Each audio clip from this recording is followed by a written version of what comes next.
ақш әлемдегі ең қуатты және дамыған елдердің бірі. Қысқа мерзімді тарихында әлемнің экономикалық көшбасшысына айналды. Сіздерге арнап Америка құрама штаттары туралы қызықты деректер. Тізімін жариялаймыз. ақш өте үлкен ел, сондықтан да оның географиялық жағдайы, штаттардың тұрғындары, олардың өмірін айтып жеткізу үшін бірнеше кітап қажет болады. Бұл тығырықтан шығу үшін сіздермен ақштың өмірінің айнасы бола алатын Нью-Йорк қаласынан мысал алғалы отырмыз. ақштың эмигранттардан құралған ел екендігі белгілі. Мәселен, Нью-Йоркте Римге қарағанда әлдеқайда көп итальяндықтар, Дублинге қарағанда ирландықтар көп тұрады. Және Америкада мемлекеттік ресми түрде бекітілген тіл жоқ. Америкалықтардың көпшілігі ағылшын тілінде сөйлегенімен, бұл тіл заңдастырылмаған. ақш туының дизайнын 1958 жылы 17 жастағы оқушы жасаған. Бұл Роберт Хифтің тапсырмасы болған екен. Бір қызығы, ол өз жұмысы үшін төрт бағасын алған. Америка құрама штаттары жер көлемі жағынан Ресей мен Канададан кейінгі үшінші орында. 1867 жылы Алясканы Ресейден $7 миллион сатып алған.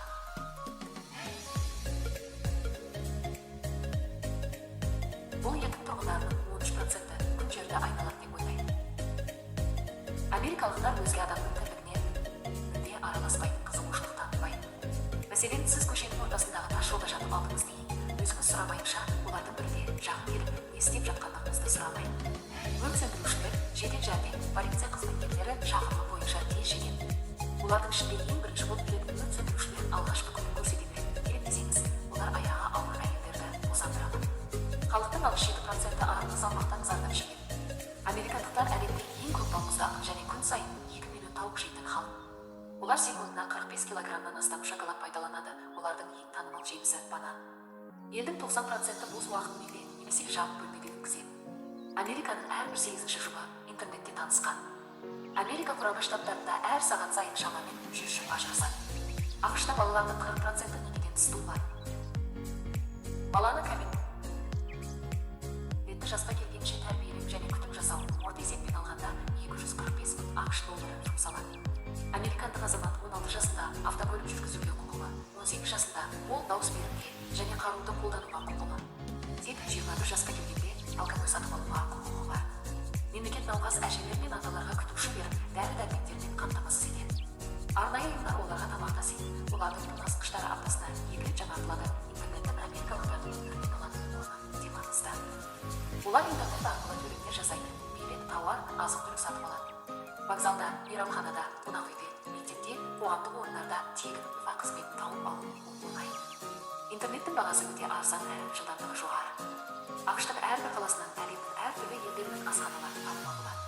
Нью-Йорк қаласында жер бетіндегі барлық халықтың асханасы бар. Әлемдегі ең мықты сервис Америкада және мұны осы елде болған әрбір турист мойындайды. Нью-Йорктегі такси жүргізушілерінің 90% иммигранттар болып табылады.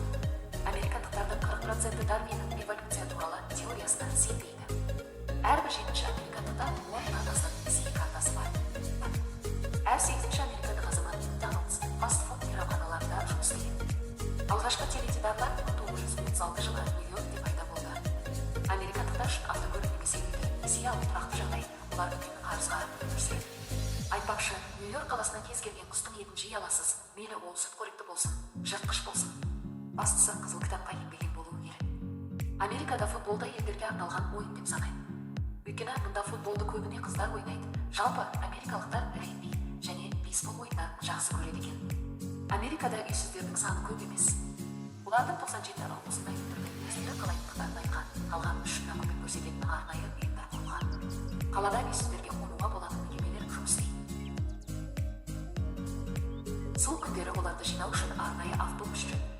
Америкалықтардың көпшілігі тұратын жерлерін жиі ауыстырып тұруды жақсы көретіндіктен немесе жұмыс, оқу мәселесімен орын ауыстырады, жалдамалы үйді көп көреді. Америкада ешкімді оқуға қинамайды. Бәрі өз қалауымен іске асады. Оқу орындарында мұғалімдер де сіздің артыңыздан жүгіріп сабақ сұрамайды. Солай болғанымен студенттер жақсы оқиды екен.